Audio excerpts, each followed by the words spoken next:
Welcome everyone to, okay, there we go. And here is the notes. Welcome everyone to the etcd working group, operator working group meeting. This is an official meeting of the CNCF, so the CNCF Code of Conduct applies. With that, we did not prepare an agenda in advance, but we do have some things to discuss. That said, if you have additional things to discuss, please feel free to add them to that agenda, and please add your name to the agenda. Since I am running the discussion, if someone else could volunteer to make sure that we get everything in the notes, that would be awesome.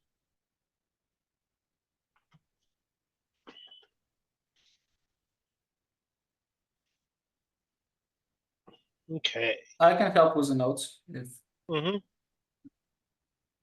Okay. And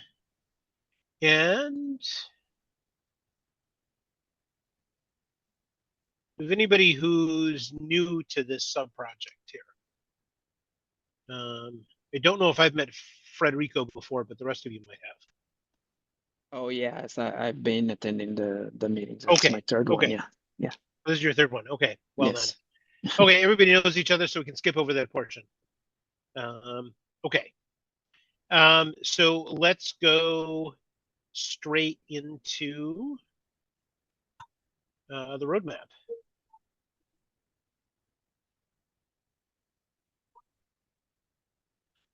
And hold on, let me bring it up and I will then share screens. Oh, someone else has already shared screens. Okay. Better Go for share it. your screen because I can. Okay. Skip. Well, you will need to stop sharing.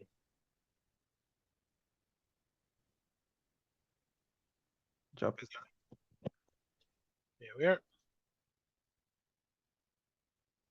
Actually, I don't have edit permissions on the doc, so maybe somebody else can do Yeah, the notes. Because I can. What's your email address? I can add you to the edit permission. Okay.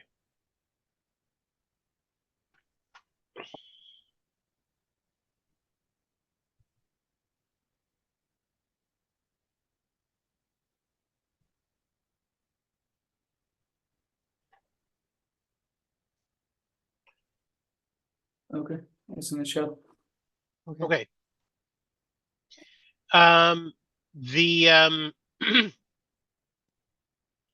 Okay. So this is the roadmap based on the last meeting in the survey, an additional discussion on Slack. And like any roadmap, it is subject to readjustment as we go through the process. And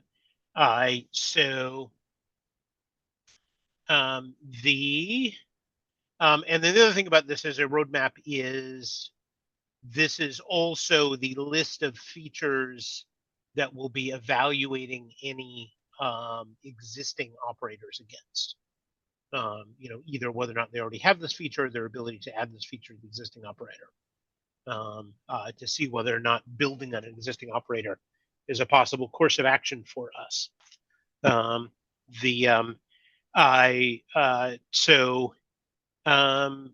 Benjamin, do you want to talk more about this? Yeah, sure. Yeah. Let me go through the roadmap quickly. Basically, the roadmap is mainly based on the survey results. It isn't set in stone. We maybe adjust as needed in future. The version 0.1 includes very basic and essential feature. You know, the first one is to create a new cluster.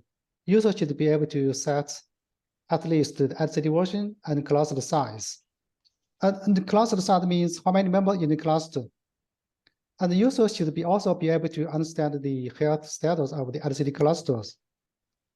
It should also support TIS communication, also support certificate renewal. So the goal of the first version is to provide a simple and basic etcd operator with essential feature so that the user can evaluate it in their development environment or even product environment. The version 0.2 will support upgrades across patch versions or one minor version. To be clear, we won't support upgrade across multiple minor versions. but users should be able to do it via multiple minor version upgrades. For example, we don't support upgrade from 3.4 to 3.6 directly, but users should be able to do it from 3.4 to 3.5 in first step, and then from 3.5 to 3.4 or 3.6. Yeah, sorry. Yeah, it will also support scale in and scale out, such as scale out from 1 member to 3 members cluster, or from 3 members to 5 members cluster, or scale in from 5 to 3 members, or from 3 to 4 member. Yeah. It will also support customized RCD options. The version 0.3 will mainly Okay, actually, support. Sorry, let- go ahead. Let me ask a couple of questions. Just because I've been out of town and was not able to follow up in this when it was a PR. Shouldn't where are we going to put patch updates in this? Patch updates. Because the operator should also support patch updates. Yeah, we support, we support upgrades. We should support upgrades across patch versions or one minor version. Oh, patches or one minor version. Got it. Okay. Yeah. And the other thing is scale in and out was actually a relatively low priority on the survey for users. Are we moving that up to, 0.2 because it's easy to implement? Yeah, it's a good question. Yeah, actually, I recall we already discussed this in the Slack channel, but of course in private Slack channel, not the public Slack channel.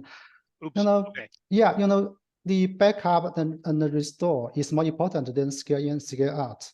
But the backup and restore is a big and separate topic. So we would like to handle it separately in the later phase.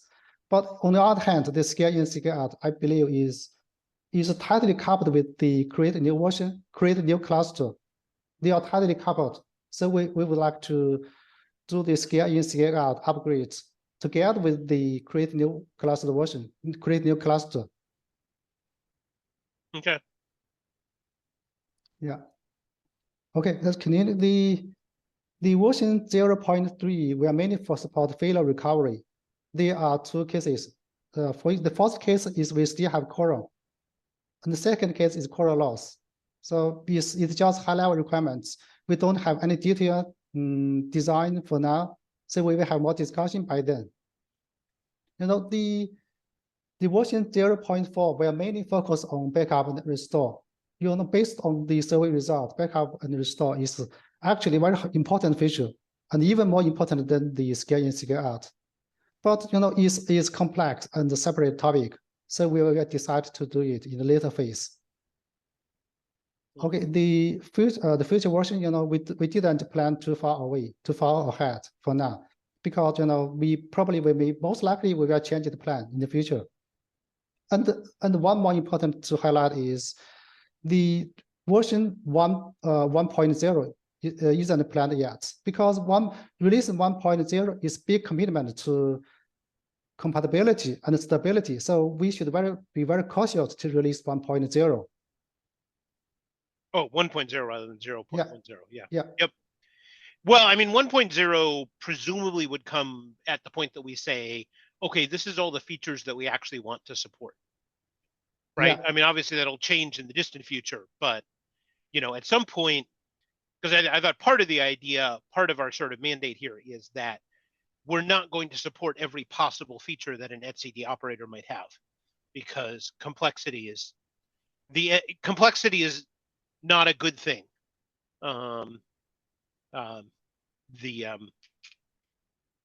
So in addition to stability, we'll be looking at and saying, hey, because we might actually get to the point after 0.40 once we actually have full support for backup and restore and stuff. That might be the point at which we say, actually, this is everything that this is going to support. Yeah, the key point to release the two key points to release 1.0 is about compatibility and stability. For example, once we release 1.0, we cannot change API anymore. Mm-hmm. Yeah, that's the key point. Yeah. Okay. So this list, would be the beginning of a checklist also for existing operator evaluation. To see which of these features are already supported. In addition, we said for existing operator evaluation, we also need to look at how that operator is built. One of the things that we don't have in here that we had a brief discussion about, as I recall, was what we want to look at for how the operator needs to be designed. Like, you know, for example, are we going to require the use of, say, KubeBuilder and its related tools? And I don't know that we finished that discussion. Justin has something to say. Justin. Yeah, thank you. I mean, I think this is great. I think also, you know, if we decide that, hey, scale in and out is actually really hard, like I feel like we could probably move it from 0.20 to 0.30 or whatever it is. Yeah. One thing that I think is potentially problematic, and I think we should discuss alongside controller runtime KubeBuilder, is customizing etcd options via flags or envars. So I'm imagining we would want to put that in a CRD, and we would want that CRD one day to be a V1 CRD. However, if we put it in a CRD, what are our compatibility guarantees and what are they built on if we're going one-to-one with flags? Because typically the flags in etcd and Kube API server or whatever it is do not have compatibility guarantees. So that is going to be interesting. And like, you know, what if someone puts it into a weird etcd mode that cannot be upgraded or whatever it is, right? Like, how are we going to, how much functionality do we want to expose there? What are we signing up for? That sort of thing. Just briefly, one of the things we've done in KOps is we've sort of said, you know, we want customers to have these flags, but if you use them, you're sort of on your own. And we try to make sure that anything that we think is important is additionally exposed via something we then guarantee ongoing support for, even if it then maps to the same flags. Yeah. I can, from our point of view, when we were designing API for our operator, we decided to do both of options. So one option is to provide user to provide configuration options, which are covered and handled. They always checked to have correct syntax and to have correct options. And we still have the opportunity to override the output deployment for etcd itself. It looks like extra args, for which we don't provide any warranties. I saw a few other operators. They sometimes implement customized patches. Sometimes it might be needed for the users to add additional options, even if they're not supported by etcd operator itself.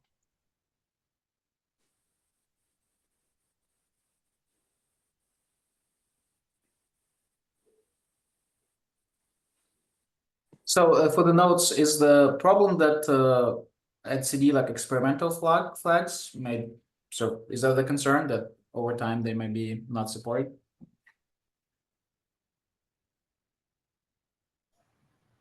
Or any flag, right? I mean, Yeah. etcd is allowed to change its flags. Yeah. I mean, I guess I feel like even if we're doing this through CRD and that sort of thing, that can change over time, even after 1.0. Because particularly the experimental flags are exactly the sort of thing that users are going to want this feature for. And obviously the experimental flags will change. And that's just going to have to be part of, you know, of how the CRD works, that people will know that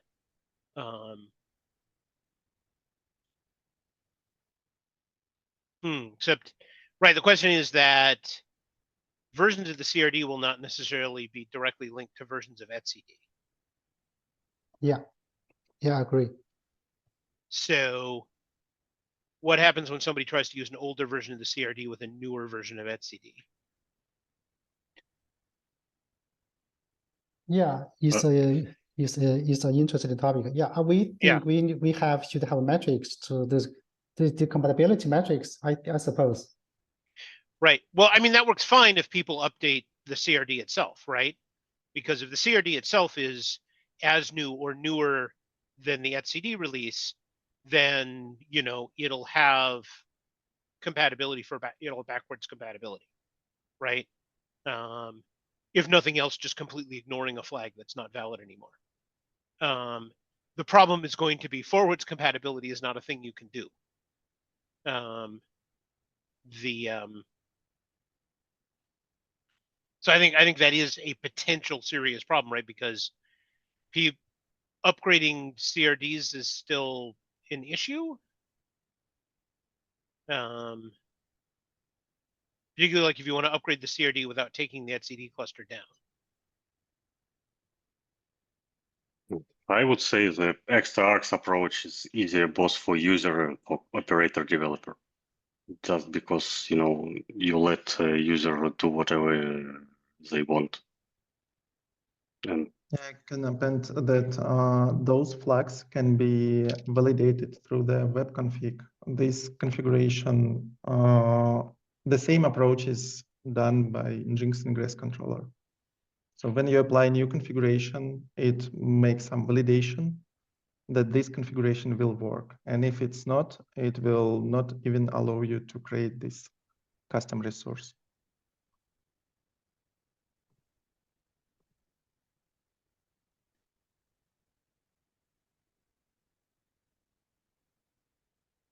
What's a TBD? We should flag this as a potential issue. I mean, because there is always the other thing that we can do and say, you know, hey, some of this stuff is not guaranteed to be stable because of the nature of it. I like what Andre suggested, having both, right? Yeah.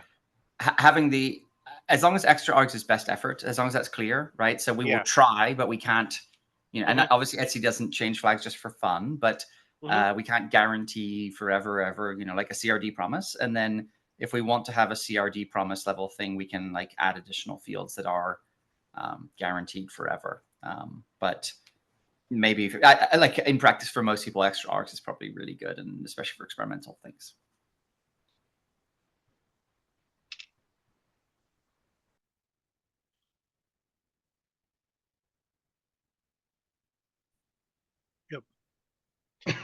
Okay. Other discussion? I have a question. How will be solved how the process of making decisions for design of API will be done, and how we actually discuss the design proposal for approach, how actually operator will be acting, how this process should be organized. For example, we have roadmap right now. We have tasks. We can cut it into tasks. How to create a new etcd cluster with 3 or 5 members. And there are multiple ways how can we do this. The question is, how can we agree on certain solution? So I guess there should be some design proposal. Yeah, my understanding, you know, in the next step, we will make a decision whether to adopt an existing LC operator or create a new LC operator. This is the next step priority. And we will, after that, we will, okay, of course, we will start to discuss the design and implementation. But, you know, for the version 0.1, we can have some initial design, but when we do the version 0.2, probably we will redesign if we need it. So we don't have to provide a perfect solution in the beginning. Got it. Thank you. And the question is, who should write this design? So somebody on the call can say, hey, give me this task and I will prepare this design and present it on the next meeting, or how it works. Yeah, we will. I believe the organizers will discuss how to organize this, how to make this work, move this forward. But just as I mentioned, the next step will be make a decision whether to create new etcd operator or adopt the existing one. This is the priority. But Yeah, got it. Yeah. We will, yeah, we don't want to move too fast. We just look step by step. I mean, there are some questions of sort of overall architecture to settle. You know, questions like, for example, are we going to have an image specifically for the operator, or are we going to use the main etcd image?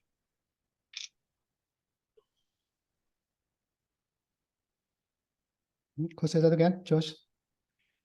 Like one of the questions is, are we going to have a container image of an etcd member specifically for the operator, or is the operator going to work against the main, you know, container image that we distribute? I believe we will just use the upstream official etcd image. Mhm. There's no point to maintain a separate image for etcd operator. Totally agree in this. Sometimes it might be needed to add additional features. They can be No. done, for example, metrics exporter. It can be done using separate deployment or sidecar containers. Yeah. But you know, in the beginning, I don't think, you know, the purpose and the motivation of the etcd operator is just to make sure the etcd is easy to operate, is to serve the etcd, not the device, not that etcd serve the etcd operator. Is etcd's operator serve the etcd? So I think we should just use the upstream etcd official image.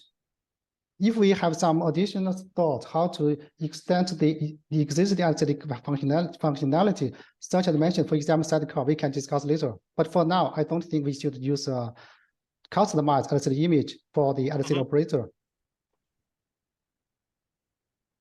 Okay.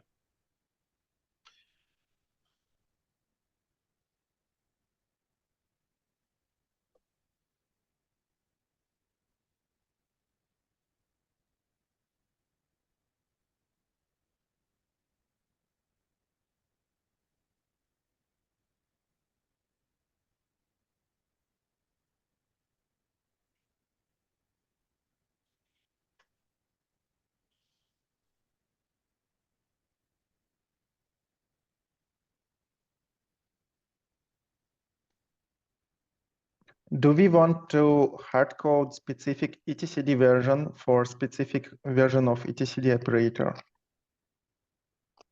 Does it make sense, or can we provide an option for user to specify specific version of etcd that will be just downloaded and used? Yeah, you know, this is too detailed question, but you know, we can have more discussion later. But for now, my immediate feeling with the user should be able to specify the etcd version, but this should be a compatibility matrix. For example, the one etcd operator should support a list of etcd version, but not all etcd version.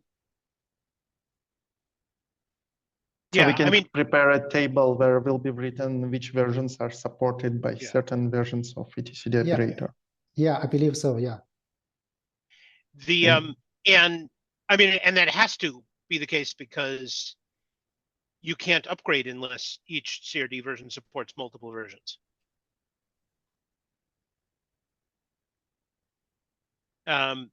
So one of the things that you know I was mentioning in the earlier stuff that I feel like kind of needs to be on the roadmap, because I just realized this is kind of its own separate feature, which is ultimately we need to be able to upgrade the CRD itself without taking down any running etcd clusters. Yeah, I agree. But Yeah. that might not be possible in the early versions. But by the time we get to 1.0, that needs to be possible. I think it can be done.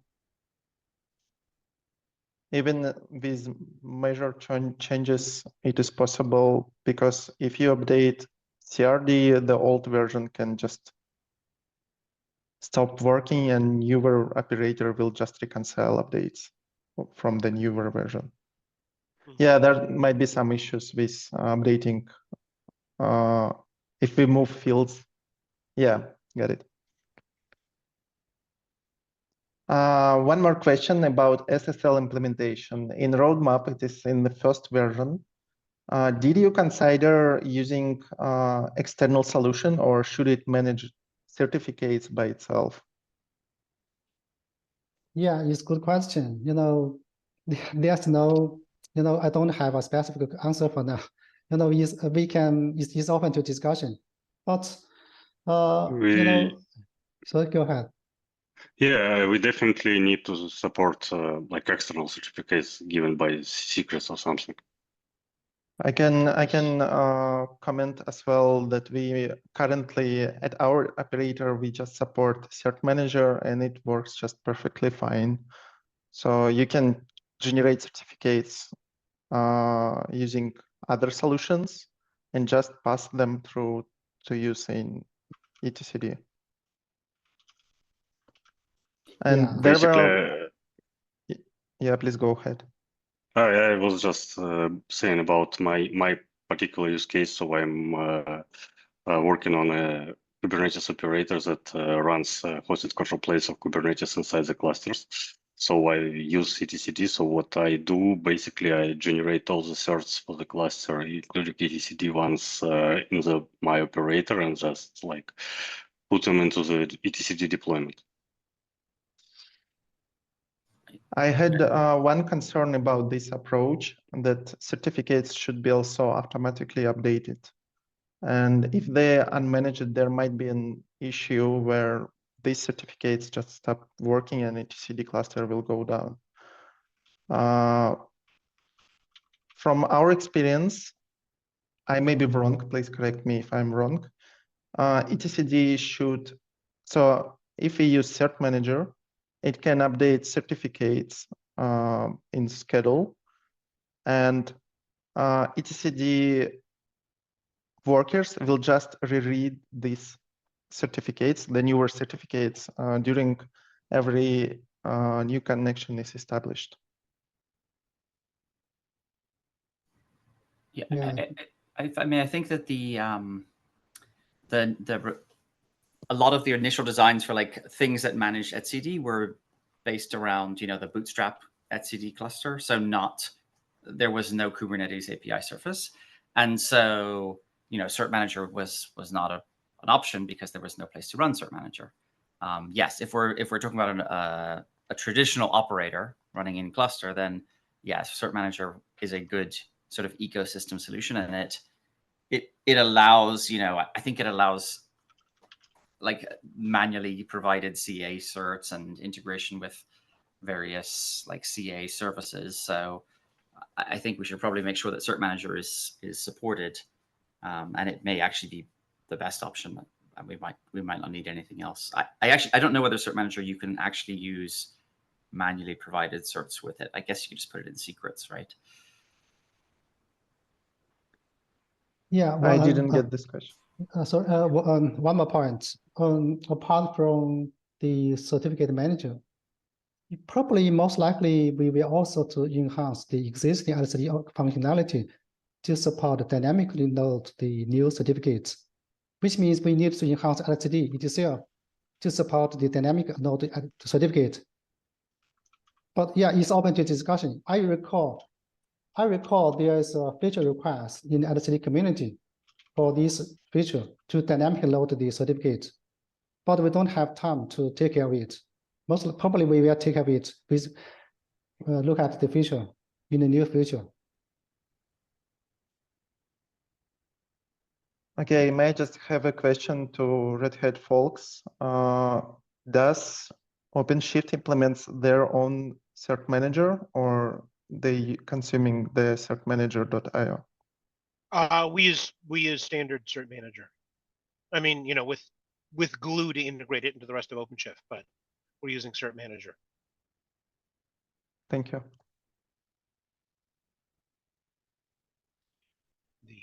So we can agree that it is common solution for managing certs in Kubernetes. Yeah. it's a CNCF project and it's good at what it does.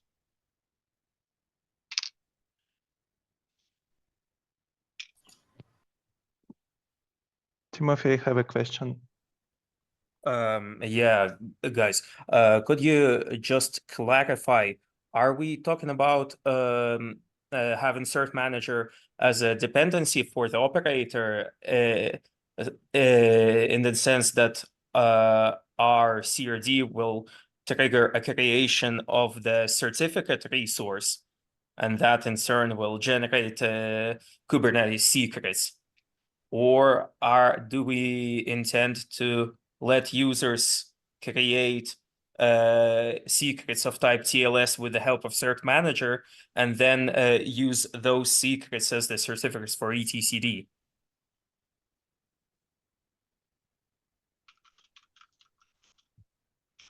Yeah, I think is, you know, for the detailed design is it's not super clear right now, but you know, the high level idea is high level idea most likely we will use the certificate manager to manage the certificates. You know, of course, it will be work together with the Kubernetes secrets. But you know, the detailed design is not clear for now. We just high level thoughts. Yeah, We will have more discussion later. Yeah. I do feel that it's quite like a very significant decision whether we use this external dependency, this third-party dependency, or not. Yeah, so I think it's not that little of a detail. Yeah, you know, it depends on how you design the attitude operator. We can use, it depends how you make the architecture design more extensible, flexible. It's open to this discussion. But I imagine we don't have to depend all this external dependency, which can make it, your dependent inversion principle. We can make a framework. We can define the API. So all the external dependencies should be adapted to the API. We don't depend on the third-party dependency. We depend on the API. It's a high-level design. We don't. Yeah. The key part is make sure the design is flexible and extensible.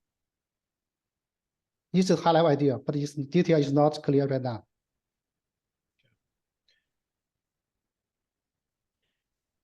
I can So also put a short comment on from our experience. When we developing our operator, we decided to start supporting just secrets.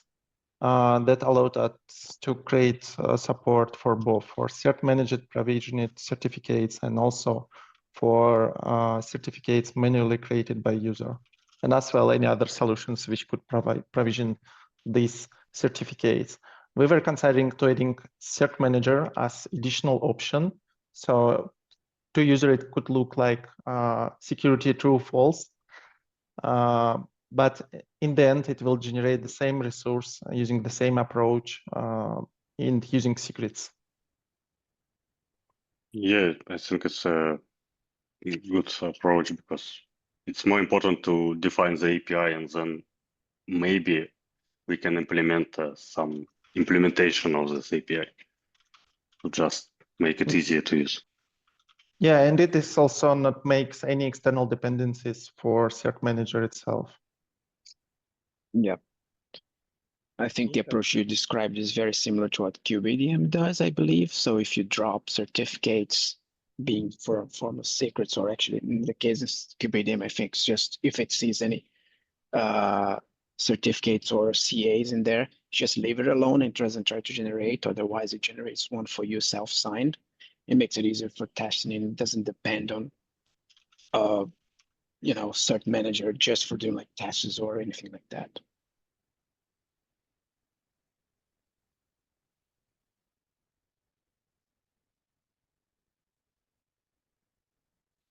all of this sounds like a great start for a design discussion around this particular feature. So we still need to do the evaluations of existing operators. But a lot of how I would see this working from here is that we need to have sort of, is that if we end up designing a new thing, either starting from scratch or new framework with borrowed code, which are possibilities that we would actually need to start then with a sort of V0 discussion of things that we have to decide before any features are developed. You know, stuff about API, for example. And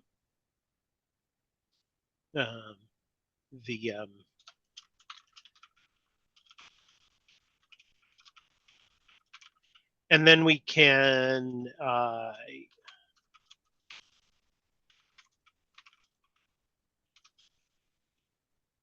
move on to a per feature design discussion on GitHub. You know, basically doing, you know, sort of a KEP-like structure for each of the features on the roadmap, and hammering out between a group how they would be implemented. And again, this assumes that we're not borrowing stuff that's already developed by existing operators.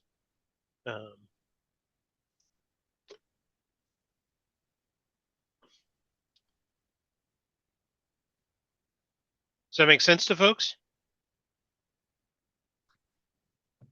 Yeah, you know, yeah. Anyway, the priority next step is to make a decision whether to create a new operator or adopt the existing one. This is a priority.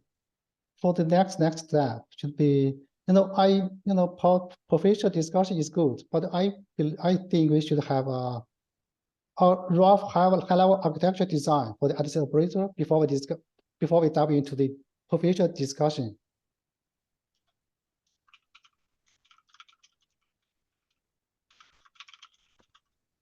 This should be done before evaluation other operators or after? Should be before, yeah, before we put Okay. official discussion. Just to be clear, we don't have the architecture don't have to be perfect. It's just initial architecture design, because we can redesign in the version 02 later. Right. Yeah. But it seems like we can be evaluating existing operators, because like if we decide that an existing operator is good enough as a basis for 0.1, then the architecture is going to be whatever the architecture of that operator is. No? Yep.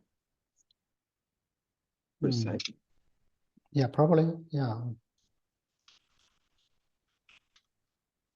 But we should plan on having that discussion, and somebody should be coming up with a list of what decisions we would need to make.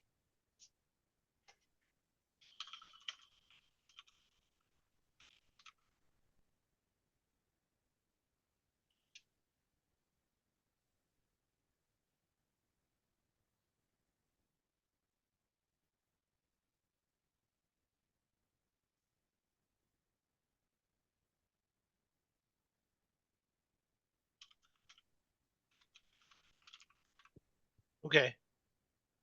So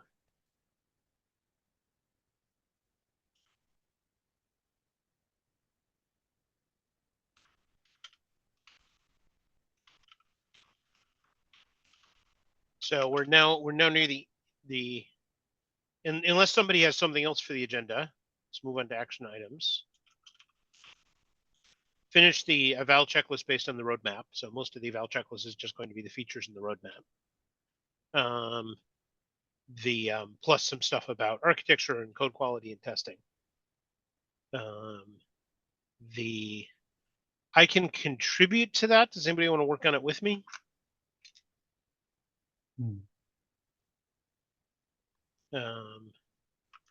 How do you expect it should be done? We'll have a template in our repo, because that way we can actually just use it to do evaluations in the repo as issues or whatever. I can join to the review and maybe adding some suggestions, but I need some base to work with. Right. Right. Well, I mean, first there's the finish the evaluation checklist, and then evaluate the existing operators.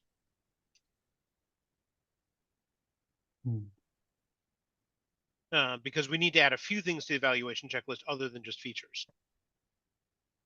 Yeah. Probably we should drop the doc, drop the checklist doc. Yeah. Wonderful.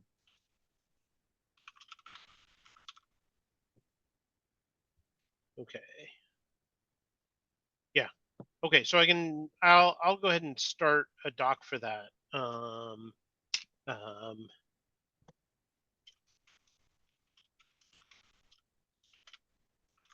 But my suggestion is that doc should be turned into a GitHub template, and then people who are evaluating individual operators can just generate an issue in our repo based on the evaluation of an individual operator. So you need to evaluate existing operators.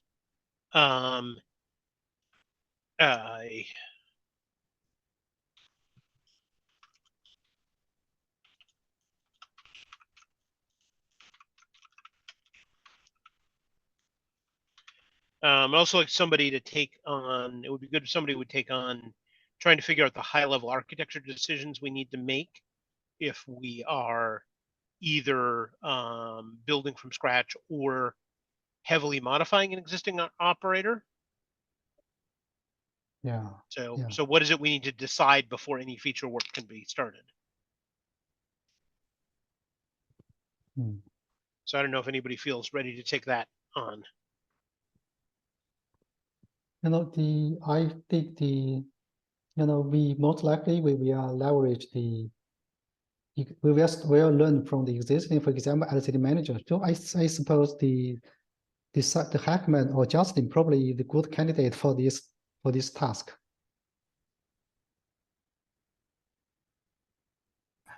Yes, we can certainly do that. The etcd manager was built many years ago, so it is not a yeah, I was going to of architectural decisions. Yeah, I was going to say I wouldn't describe it as having an architecture as such. I mean, it does, but yeah. Anyway, it's not. It's not. We can learn some good lessons and bad lessons from it, maybe. Yeah. I'll admit I'm not eager to take this on just because I actually have not developed any operators with all of the tools that are out there now. Right, all of the operators that I've worked on preceded those tools, and so I kind of feel like the set of architectural decisions we're facing now is going to be different than the ones that we were facing 4 years ago. And I was hoping somebody was a little bit more current on that. Okay, if no one take on this, I can drive on this task. Okay.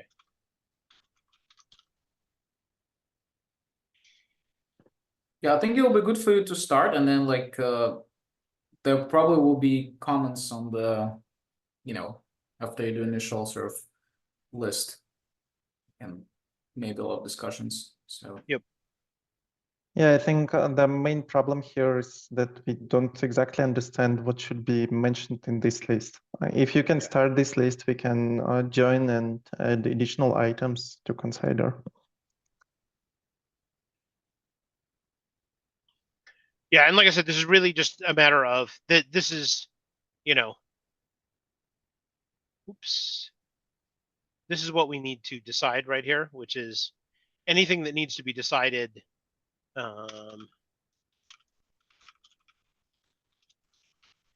Anything that needs to be decided before feature dev or modification can start. So, underlying tooling,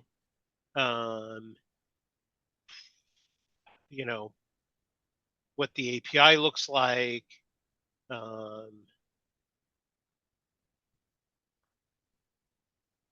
like the old decision we used to make with operators before KubeBuilder was, are we going to do this based on template objects or config maps? I don't think that's still a decision that you make. I mean, I can throw out a couple, like use controller runtime or not. Use stateful sets or pods. I know that's a topic of contention in some of these. the idea of like, you know, how deeply we interact with the pods. Like, are we basically going to kubectl apply, or are we going to try to gRPC into the pods themselves and do deeper stuff, that sort of thing, right? Can we if we could just kubectl apply everything, it becomes a much simpler operator than if we have to go and poke each individual pod one at a time, or each individual etcd one at a time. But I think we will likely have to. So it's, you know, it's a thing that we will have to grapple with. Yeah, I can also add on the point of using stateful sets or pods. I think that one can be simply converted to the other one. So when we were developing our operator, we decided to start from stateful sets because it covers all the needs for the first release. And we made a decision to change to separate pod controller later. And stateful set can be simply upgraded. So during some update, we can just remove stateful set with Orphan, and pods will continue running, and they can be continue managed by the operator itself. yeah. Basically, you know, just with for the 0.1 version, the architect, no matter the architecture design should be as simple as possible. We don't have the perfect solution. You know, just for the stateful set and pod, just as I agree with the contributor set. The stateful set is simple to get started. The pod controller, we can implement a customized pod controller. But that's a complicated topic. We can start from stateful set in the beginning. Yeah, I can answer the kubectl apply question. No, we can't. Because when two etcd nodes tries to join cluster simultaneously, it's kind of not going to be to end up well. At least at my experience.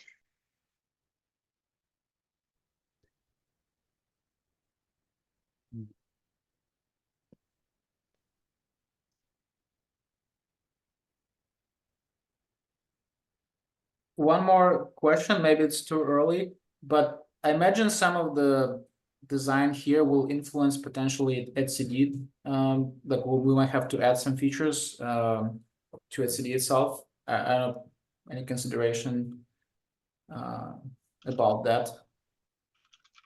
Like, I think, for example, recovery can be difficult. Yeah, I think this question is more about how API is extensible. How easy to add new, and how is it compatible with Kubernetes best practices? Yeah, you know, yeah. For this, yeah, I agree, it's a good question. But you know, we should think about this question when we during we development the LCD operator. If we found something which is really hard to manage LCD, we should enhance LCD itself to make sure it's easy to operate. That's good feature to add to LCD. But you know, there's no clear answer for this for now. We answer this during the development of LCD operator. Right. Yeah.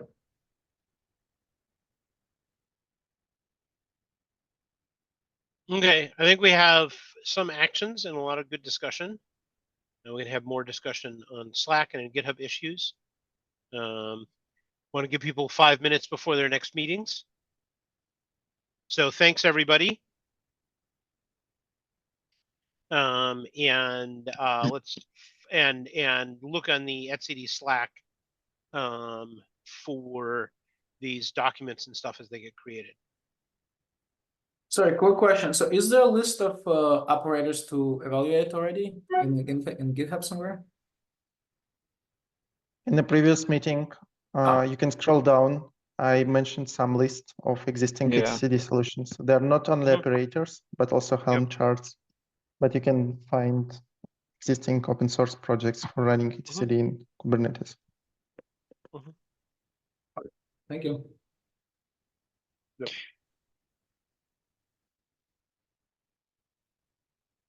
Okay. Thanks, everybody. Yeah, thank you. Thank Bye. you guys. Bye. Bye.